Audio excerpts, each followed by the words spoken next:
Hi! Hello! నమస్తే. అందరూ ఎలా ఉన్నారు? బాగున్నారా? నేను బాగున్నా. మనమందరం హెల్తీగా, హ్యాపీగా, ఆరోగ్యంగా ఉండాలని నేనెప్పుడు కోరుకుంటూనే ఉంటాను. సర్వేజన సుఖినో భవంతు. అందరూ బావుండాలని మనస్ఫూర్తిగా కోరుకుంటున్నాను. అయితే మీ అందరికీ నచ్చిన ఒక కర్రీ చేసుకుందామండి. అందరూ చాలా చాలా ఇష్టపడతారు. ఆలు అంటే మీ అందరికీ ఇష్టమే కదా ఫ్రెండ్స్. ఎక్కడో నాలాంటి వాళ్ళు ఉంటారు ఇష్టం లేని వాళ్ళు. నాకు ఒక ఉల్లి మసాలా తప్ప ఇంకేది ఆలు పెద్దగా ఇష్టం ఉండదండి.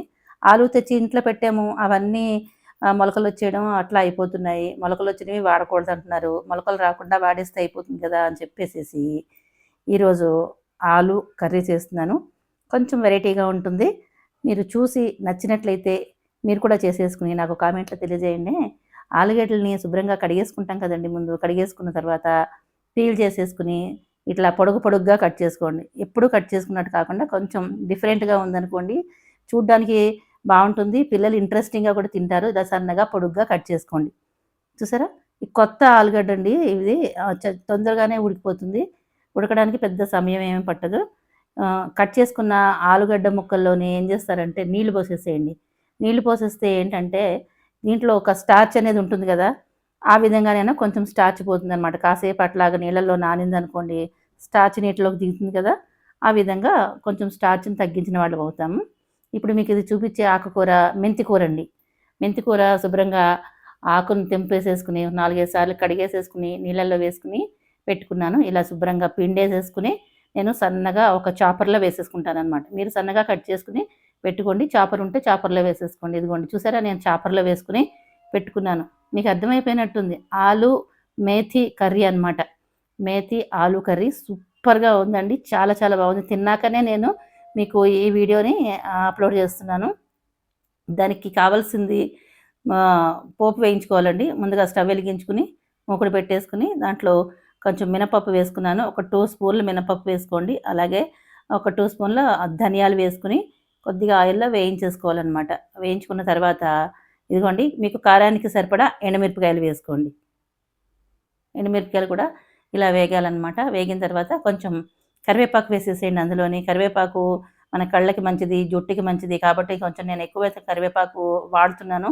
ఆ మధ్యన వాడేదాన్ని మానేశాను. ఇప్పుడు మళ్ళీ వాడుతున్నాననమాట. కొంచెం అల్లం ముక్కండి. అల్లం కూడా వేసుకుంటే రుచి బావుంటుందనమాట. స్టవ్ ఆఫ్ చేసేసుకోండి. ఆఫ్ చేసేసుకున్న తర్వాత ఈ పోపంతా ప్లేట్‌లోకి తీసుకొని జీలకర్ర మాత్రం పోపులో వేయకండి వేగేటప్పుడు. పైన వేసుకోండి ఇట్లా. పైన వేసుకుంటే రుచి బావుంటుందనమాట. ఇప్పుడు మళ్ళా అదే మూకుట్లో కొద్దిగా ఆయిల్ వేసుకొని పోపు వేయించుకోవాలి. కొద్దిగా ఆవాలు వేసేసుకుని, ఆవాలు చిటపటలాడిన తర్వాత ఇది నేను వేసేది ఇప్పుడు కలోంజీ అండి. నేను ఎక్కువ కలోంజీ వాడతానని మీ అందరికీ తెలుసు. ఇది ఆప్షనల్ వేసుకునే వాళ్ళు వేసుకోండి. వద్దనుకున్న వాళ్ళు స్కిప్ చేసేయండి. మరేం పర్వాలేదు. నా దగ్గర ఉంది కాబట్టి వేసుకున్నాను. మరింత జీలకర్ర వేసి కాస్త వేయించేసుకొని, ఈ మనం మెంతి కూర ఉంది కదండీ! చాపర్‌లో వేసుకున్న మెంతి కూర ఉంది కదా! ఆ మెంతి కూర శుభ్రంగా దాంట్లో వేసేసుకోండి. మూకుట్లో వేసేసుకొని ఒకసారి చక్కగా కలిపేసేసేయండి ఇట్లాగా. మంచిగా కలిపేసేయాలనమాట. వేగుతుంది బాగాను. ఆ మెంతి కూర మూకుట్లో పడేటప్పటికి ఒక మంచి వాసనండి. అసలు ఎంత ఫ్లేవర్ భలేగా ఉంది. మంచి వాసనేస్తుందనమాట. తర్వాత కొద్దిగా పసుపు వేయండి. పసుపు కాస్త ఎక్కువే పడింది. కావాలనే వేశాననమాట. ఈ పోపులోనే కరివేపాకు వేసేసుకోండి ఉంటే గనక. నేను తర్వాత ఏస్తాను. మర్చిపోయాననమాట. మర్చిపోయిన కరివేపాకు నేను తర్వాత ఏస్తాను. మీరు ఉంటే గనక ఈ పోపులో వేసేసుకోండి. ఇప్పుడు మనం నీళ్ళలో పెట్టుకున్నాం కదండీ! కట్ చేసి పెట్టుకున్న ఆలు ముక్కల్ని దీంట్లో వేసేసేయండి. మెంతి కూర వేగింది కదా! వేగిన దాంట్లో వేసేసేయండి.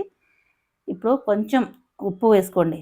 ఆలుగడ్డకి ఎక్కువ ఉప్పు పట్టదు. ఆకుకూరకు కూడా ఎక్కువ ఉప్పు పట్టదు కాబట్టి ఉప్పు చూసుకొని వేసుకోండి.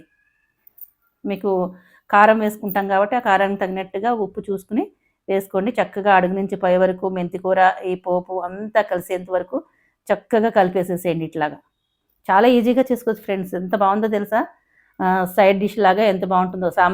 సాంబార్ పెట్టుకుంటే నంచుకోవడానికి బావుంటుంది. పప్పులోనైనా, సాంబార్‌లోనైనా సైడ్‌కి పెట్టుకొని నంచుకోవడానికి చాలా బావుంది. సూపర్‌గా ఉందనమాట. మా వారికి కూడా బాగా నచ్చింది. ఈ పోపంతా దీంట్లో వేసేసుకొని, మిక్సీలో వేసేసుకొని, ఒక తిప్పి తిప్పేసారనుకోండి కొంచెం బరకగా వస్తుందనమాట. అలా వేసుకోవాలి. ఇదిగోండి. మరీ ఫైన్ పౌడర్‌లా చేసుకోకండి. ఇట్లా కొంచెం బరకగా ఉంటే బావుంటుందనమాట. ఇట్లా వేసుకొని మనం పక్కన పెట్టుకున్నాం గదా! చూడండి ఎంత మంచి కరివేపాకు వాసన, బాగుంది, చాలా బాగుందనమాట. కరివేపాకు వాసన ఎంత బాగుందో. మళ్ళీ ఒక్కొక్కసారి మూత తీసి చూద్దాము. మధ్య మధ్యలో కలుపుకోండి. కూర అలాగే వదిలేసారంటే మాడుతుంది కాబట్టి మధ్య మధ్యలో మనం కలుపుకుంటూ ఉండాలి. ఇంకా ఉడకలేదండి. ఉడికిందో లేదో అని చెక్ చేస్తున్నాననమాట. ఇంకా ఏమి ఉడకలేదు.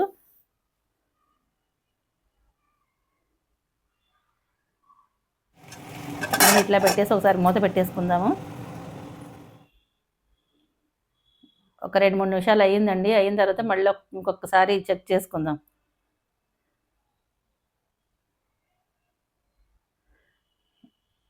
మంచి వాసన అయితే బాగుంది. ఇది మెంతి కూర వాసన బాగుంటుంది కదా ఫ్రెండ్స్. అందులోనూ ఈ కాంబినేషన్‌లో ఇలా చేస్తే బాగుంది. ఆలు, మేతి వేసి చేస్తే మెంతి కూర, ఆలు కూర చాలా బాగుందనమాట. నేనైతే ఇప్పుడు చెక్ చేస్తున్నాను. ఉడికిందా లేదా, ఆలు ముక్క ఉడికిందా లేదా అని చెక్ చేసుకుంటున్నాను. ఉడికింది.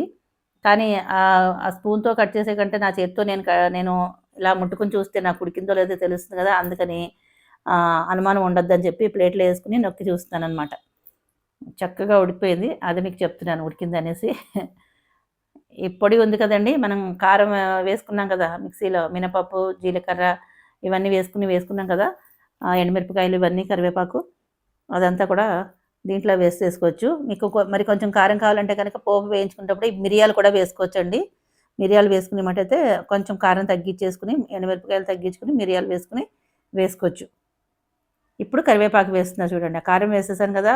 పోపులో వేయడం మర్చిపోయాను. ఇప్పుడు పైన వేసేసుకున్నాను. అయితే కరివేపాకు కొంతమంది తీసి పడేస్తారు. నేనైతే పడేయనండి. కరివేపాకు ఏరుకొని మరీ తినేస్తున్నాను పడేయకుండాను. అది వరకు లావుగా ఉండేది జుట్టు ఫ్రెండ్స్. ఇప్పుడంతా జుట్టంతా ఊడిపోయింది. మధ్యలో కరివేపాకు వాడడం తగ్గించేశాను. ఈ మధ్యన నేను ములగాకు కూడా వాడడం మానేశాను. అదివరకైతే చాలా వాడేదాన్ని ములగాకైతే. విపరీతంగా వాడేదాన్ని. ములగాకు, కరివేపాకు తగ్గించేశాను. ఈసారి మళ్ళీ ఎక్కువగా వాడాలని అనుకుంటున్నాను. కూర మళ్ళీ ఒకసారి మంచిగా ఇలా కలిపేసుకున్నాం కదండీ! కలిపేసేసుకొని ఒకసారి మళ్ళీ మూత పెట్టేసుకుందాము. ఇప్పుడు ఇక చివర్లో ఏం చేయాలి అంటే, మంచి టేస్ట్ రావడం కోసం నిమ్మకాయ కట్ చేసుకొని, ఒక నిమ్మ చెక్క దీంట్లో పిండుకుంటే బావుంటుంది. ఖచ్చితంగా నిమ్మ చెక్క పిండుకుంటేనే బావుంటుందండి. అలా అని చింతపండు పులుసు వేస్తే బావుండదు ఈ కూరకి. నిమ్మ చెక్క పిండుకుంటేనే బావుంటుంది. చూసారా? మంచి సువాసన అయితే భలేగా ఉందసల. ఎప్పుడు తిందామా అనిపిస్తుందనమాట. అంత బావుంది. స్టవ్ ఆఫ్ చేసేసుకొని, నిమ్మ చెక్క ఒకటి, చిన్న చెక్క చాలండి. పెద్దది అక్కర్లేదు. చిన్న ఒక నిమ్మ చెక్క పిండేసుకుంటే, మొత్తం మళ్ళీ ఒకసారి కలిపేసుకున్నామే అనుకోండి, అద్భుతమైన కూర రెడీ అయిపోతుందనమాట. ఆలు మేతి కర్రీ సూపర్‌గా ఉంటుంది. చాలా చాలా బావుంటుంది. ఇదంతా అయిపోయిన తర్వాత మనం తీసేసుకొని డిష్ అవుట్ చేసేసుకుందాము. నేను ఒక పాత్రలో పెట్టేసేసుకుంటాను. నచ్చిందా మీకు? నచ్చితే మరి లైక్ చేయండబ్బా! కొత్త వాళ్ళు సబ్స్క్రైబ్ చేసుకోండి. మీ ఫ్రెండ్స్‌కి, ఫ్యామిలీ మెంబర్స్‌కి కూడా షేర్ చేయండి. ఇలాంటి మంచి మంచి హెల్తీ రెసిపీస్ అన్నీ మన ఛానల్‌లో వస్తూ ఉంటాయండి. ఇప్పటికి చాలా వచ్చినియి. ఇక మీదట కూడా వస్తూ ఉంటాయి. అది కూడా మీ సపోర్ట్ వల్ల. మీ సపోర్ట్ ఉంటే ఎంత దూరమైనా వెళ్ళాలి, ఎన్నైనా చేయాలని అనిపిస్తూ ఉంటుంది. నేను కోరుకునేది ఒక్కటే ఫ్రెండ్స్. లైక్ చేయమని అడుగుతున్నాను. హైప్ చేయమని అడుగుతున్నాను. అంతే. అంతకు మించి మనకేమీ అవసరం లేదు. మీ నుంచి ఒక లైక్ వస్తే అదే 10,000 నాకు. అంతకు మించి ఇంకేం అవసరం లేదు. ఒక మంచి కామెంట్, అంతకు మించి ఇంకేమొద్దు. ఇదిగోండి మొత్తం కూరంతా డిష్ అవుట్ చేసేసుకున్నాను చూసారా? అసలు గుమగుమలాడిపోతుంది. మంచి వాసన అయితే వస్తుంది. మరిన్ని మంచి రెసిపీస్ తోటి మళ్ళీ మీ ముందుకి వచ్చేస్తాను. త్వరలో మాకు మళ్ళీ ఊరు ప్రయాణం ఉంది ఫ్రెండ్స్. నేను వీడియోలు చేయగలనో చేయలేనో చెప్పలేను. మీరు చేయలేకపోతే ఒకవేళ పాత వీడియోస్ అన్నీ చూస్తూ ఉండండి. ఓకేనా? ఎక్కడికి వెళ్దాం అనేది త్వరలో చెప్తాను. ఉంటాను. Bye bye.